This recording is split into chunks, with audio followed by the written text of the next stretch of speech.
ಸಂಸತ್ನಲ್ಲಿ ನಡೆಸಿದ colour bomb ವಿಚಾರಕ್ಕೆ ಸಂಬಂಧಪಟ್ಟಂತೆ ಮನೋರಂಜನ್ಗೆ ಸಂಬಂಧಪಟ್ಟಂತ ವಿಚಾರ ಇದು ರಿಪಬ್ಲಿಕ್ ಕನ್ನಡದಲ್ಲಿ ಮಾತ್ರ ಎಕ್ಸ್ಕ್ಲೂಸಿವ್ ಮಾಹಿತಿ.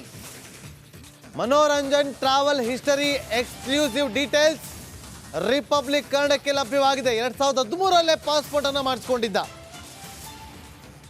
ಅವತ್ತು ಪಾಸ್ಪೋರ್ಟ್ ಅನ್ನು ಮಾಡಿಸಿಕೊಂಡು ಆ ಬಳಿಕ ವಿದೇಶಕ್ಕೆ ಹೋಗಿ ಬರ್ತಾ ಇದ್ದ ಮನೋರಂಜನ್. 2013 ಕಾಂಬೋಡಿಯಾಗೆ ಹೋಗಿದ್ದ ಮನೋರಂಜನ್. 14 ಥೈಲ್ಯಾಂಡ್ ಮತ್ತು ಸಿಂಗಾಪುರ್ಗೂ ಕೂಡ ಹೋಗಿ ಬಂದಿದ್ದ. ಯಾವ ಕಾರಣಕ್ಕೋಸ್ಕರ ವಿದೇಶಕ್ಕೆ ಹೋಗಿ ಬಂದಿದ್ದ ಅನ್ನೋದರ ಬಗ್ಗೆ ಈಗ ತನಿಖಾ ತಂಡ ತನಿಖೆಯನ್ನು ನಡೆಸ್ತಾ ಇದೆ. ನಾನು ಮೊನ್ನೆ ಹೇಳಿದ್ದೆ, ಇಂಚಿಂಚು ಮಾಹಿತಿಯನ್ನು ಕಲೆ ಹಾಕ್ತಾರೆ. ಎಲ್ಲೆಲ್ಲಿ ಹೋಗಿದ್ರು, ಎಲ್ಲೆಲ್ಲಿ ಸ್ಟೇ ಆಗಿದ್ರು, ಯಾರನ್ನೆಲ್ಲ ಭೇಟಿ ಮಾಡಿದ್ರು, ಅವರ ಕಾಲ್ ಡೀಟೇಲ್ಸ್, ಟ್ರಾವೆಲ್ ಹಿಸ್ಟರಿ ಎಲ್ಲವನ್ನ ಕೂಡ ಜಾಲಾಡ್ತಾರೆ ಈಗ ತನಿಖಾ ತಂಡ. 2013 ಕಾಂಬೋಡಿಯಾಗೆ ಹೋಗಿ ಬರ್ತಾರೆ. 2014 ಥೈಲ್ಯಾಂಡ್ ಹಾಗೂ ಸಿಂಗಾಪುರಕ್ಕೆ ಹೋಗಿ ಬಂದಿದ್ದಾರೆ.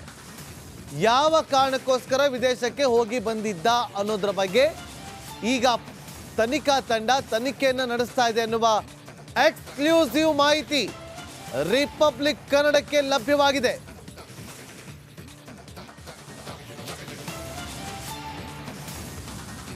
ಮತ್ತಷ್ಟು ಮಾಹಿತಿಯನ್ನು ಕೊಡೋದಕ್ಕೆ ನನ್ನ ಸಹೋದ್ಯೋಗಿ ಸುನಿಲ್ ಧರ್ಮಸ್ಥಳ ಲೈವ್ ನಲ್ಲಿ ಜಾಯ್ನ್ ಆಗಿದ್ರೆ. ಸುನಿಲ್, ಈತನ ಟ್ರಾವೆಲ್ ಹಿಸ್ಟ್ರಿ ನೋಡಿದ್ರೆ ವಿದೇಶಕ್ಕೆ ಹೋಗಿ ಬಂದಿರೋದು ಗೊತ್ತಾಗಿದೆ. ಈಗ ಈ ಒಂದು ವಿಚಾರಕ್ಕೆ ಸಂಬಂಧಪಟ್ಟಂತೆ ತನಿಖಾ ತಂಡ ಹೇಗೆ ಇನ್ವೆಸ್ಟಿಗೇಷನ್ ಮಾಡುತ್ತೆ?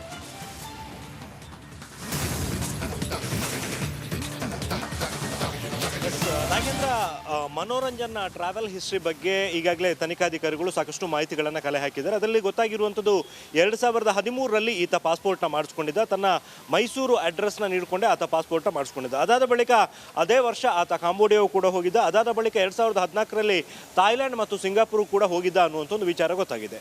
ಯಾರೇ ಒಬ್ಬ ವ್ಯಕ್ತಿ ಆದರೂ ಕೂಡ ಆತನಿಗೆ ಎಲ್ಲಿಗೆ ಬೇಕಾದರೂ ಹೋಗೋದಕ್ಕೆ ಅವಕಾಶ ಇದೆ. ಆತ ಪಾಸ್ಪೋರ್ಟು ವೀಸಾ ಮಾಡಿಸ್ಕೊಂಡು ಯಾವ ದೇಶಕ್ಕೆ ಬೇಕಾದರೂ ಹೋಗಿ ಬರ್ಬೋದು. ಆದರೆ ಹೋಗಿದ್ದಂತಹ ಇಂಟೆನ್ಷನ್ ಏನು ಅನ್ನುವಂಥದ್ರ ಬಗ್ಗೆ ಈಗ ಕೇಂದ್ರ ಮತ್ತು ರಾಜ್ಯದ ಗುಪ್ತಚರ ಇಲಾಖೆ ಅಧಿಕಾರಿಗಳು ತನಿಖೆಯನ್ನು ಮಾಡ್ತಿದ್ದಾರೆ. ಪರ್ಟಿಕ್ಯುಲರ್ ಆಗಿ ಇಲ್ಲಿ ಇರುವಂತಹ ಡೌಟ್ ಏನು ಅಂತ ಹೇಳಿದರೆ, ಈತ ಒಬ್ಬನೇ ಹೋಗಿದ್ದ ಅಥವಾ ಈತನ ಜೊತೆಗೆ ಬೇರೆ ಯಾರಾದರೂ ಇದ್ರಾ, ಈತನನ್ನು ಕರ್ಕೊಂಡು ಹೋಗೋದಕ್ಕೆ ಕರ್ಕೊಂಬರೋದಕ್ಕೆ ಯಾರಾದರೂ ಸಹಾಯವನ್ನು ಮಾಡಿದ್ರ, ಮತ್ತು ಈತ ವಿದೇಶಗಳಿಗೆ ಹೋಗಿದ್ದಂತಹ ಇಂಟೆನ್ಷನ್ ಏನು ಅನ್ನುವಂಥದ್ದು. 2023 ಅಂದರೆ ಇದೇ ವರ್ಷ ಜನವರಿಯಲ್ಲಿ ಆತನ ಪಾಸ್ಪೋರ್ಟ್ ಎಕ್ಸ್ಪೈರ್ ಆಗಿದೆ. ಅದಕ್ಕೂ ಮೊದಲುವರೆಗೆ ಆತ ಬೇರೆ ಇನ್ಯಾವ್ಯಾವ ಕಂಟ್ರೀಸ್ಗಳಿಗೆ ಹೋಗಿದ್ದಾನೆ ಅನ್ನೋದ್ರ ಬಗ್ಗೆ ಕೂಡ ಮಾಹಿತಿಯನ್ನು ಕಲೆ ಹಾಕ್ತಿದ್ದಾರೆ. ಈಗ ಎಲ್ಲೋ ಒಂದು ಕಡೆಯಲ್ಲಿ ಮನೋರಂಜನ್ ಬೇರೆ ಯಾವುದೇ ರೀತಿಯಲ್ಲೂ ಕೂಡ ಬ್ಯಾಡ್ ಹ್ಯಾಬಿಟ್ಸ್ ಇರಲಿಲ್ಲ, ಆತ ಒಳ್ಳೆ ಹುಡುಗ ಅಂತ ಹೇಳ್ತಿದ್ದ. ಆದರೆ ಆತ ಬೇರೆ ಬೇರೆ ಕಡೆ ಪ್ರಯಾಣ ಮಾಡುವಂಥದ್ದಕ್ಕೆ ಮತ್ತು ಆತ ಬೇರೆ ರಾಜ್ಯಗಳಿರ್ಬೋದು ಅಥವಾ ಬೇರೆ ದೇಶಗಳಿಗೆ ಹೋಗಿರುವಂಥದ್ರ ಹಿಂದೆ ಕಾರಣ ಏನು ಅನ್ನುವಂಥವನ್ನ ಪತ್ತೆ ಹಚ್ಚುವಂಥ ಒಂದು ಕೆಲಸವನ್ನು ಈಗ ರಾಜ್ಯದ ಗುಪ್ತಚರ ಇಲಾಖೆ ಅಧಿಕಾರಿಗಳು, ಅದೇ ರೀತಿಯಲ್ಲಿ ಕೇಂದ್ರದ ಗುಪ್ತಚರ ಇಲಾಖೆ ಅಧಿಕಾರಿಗಳು ಮಾಡ್ತಿದ್ದಾರೆ.